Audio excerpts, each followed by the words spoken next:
بسم اللہ الرحمن الرحیم۔ السلام علیکم ورحمۃ اللہ وبرکاتہ۔ دیکھتی آنکھوں اور سنتے کانوں آپ کو میرا تہہ دل سے سلام۔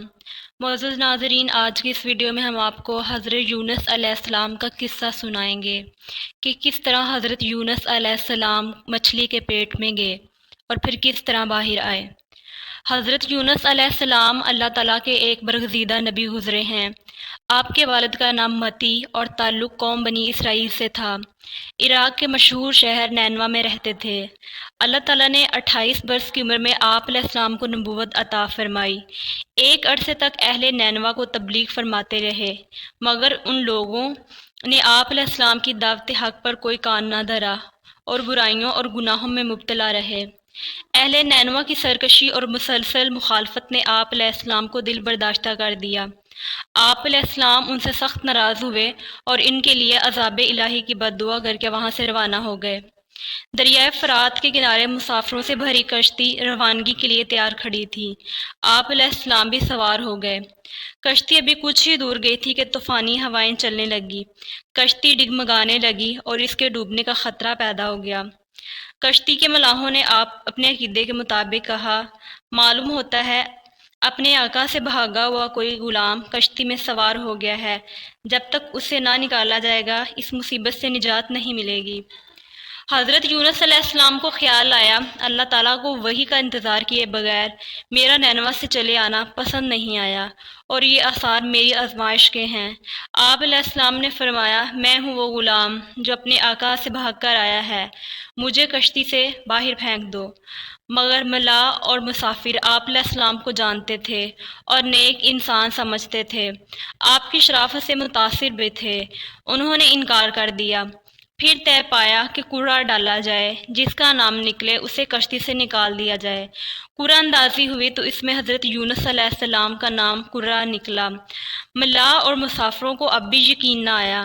پھر دوسری اور تیسری بار قرعہ اندازی کی گئی، ہر بار آپ علیہ السلام کا نام قرعہ نکلا۔ ملا اور مسافر آپ علیہ السلام کو کشتی سے نکالنے پر مجبور ہو گئے۔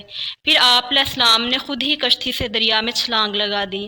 اللہ تعالیٰ کے حکم سے ایک بڑی مچھلی نے فوراً آپ علیہ السلام کو نگل لیا اور اپنے پیٹ میں سالم اور محفوظ رکھا۔ حضرت یونس علیہ السلام اپنی قوم سے ناراض ہو کر نینوا سے چلے تھے تو آپ علیہ السلام نے 40 روز کے اندر ان پر اللہ کا عذاب نازل ہونے کی پیشگوئی کی تھی۔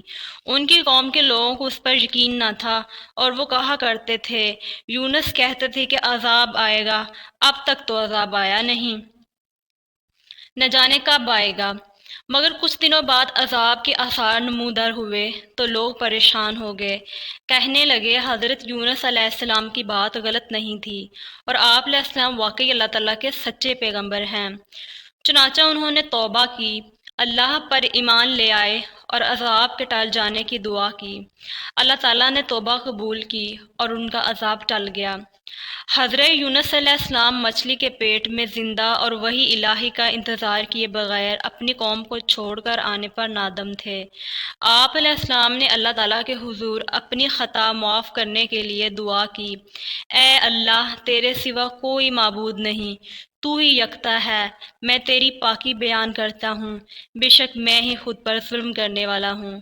سورۃ الانبیاء آیت نمبر 87۔ اللہ تعالیٰ نے حضرت یونس علیہ السلام کی درد بھری دعا سنی اور اسے قبول فرمایا۔ مچھلی کو حکم دیا کہ یونس علیہ السلام کو جو تیرے پاس ہماری امانت ہے ساحل پر اگل دے۔ مچھلی نے حکم کی تعمیل کی۔ حضرت یونس علیہ السلام بہت کمزور حالت میں زمین پر پڑے تھے۔ پھر اللہ تعالیٰ نے ان کے قریب ایک بیلدار درخت اگا دیا۔ حالت بہتر ہوئی تو آپ علیہ السلام نے اس درخت کے سائے میں ایک جھونپڑی بنائی اور اس میں رہنے لگے۔ کچھ عرصہ بعد اس درخت کی جڑ کو کیڑا لگ گیا اور بیل سوکھنے لگی۔ حضرت یونس علیہ السلام کو اس کا بہت دکھ ہوا۔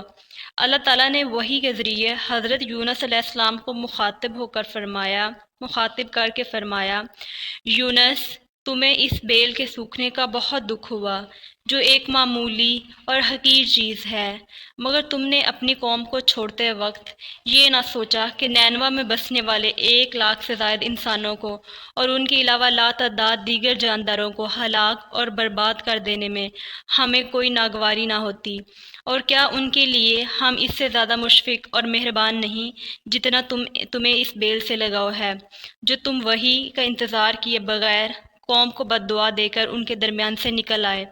ایک نبی کی شان کے مناسب نہیں کہ وہ قوم کے حق میں عذاب کی بد دعا کرے، نفرت سے ان سے جدا ہونے میں جلد بازی سے کام لے اور وحی کا بھی انتظار نہ کرے۔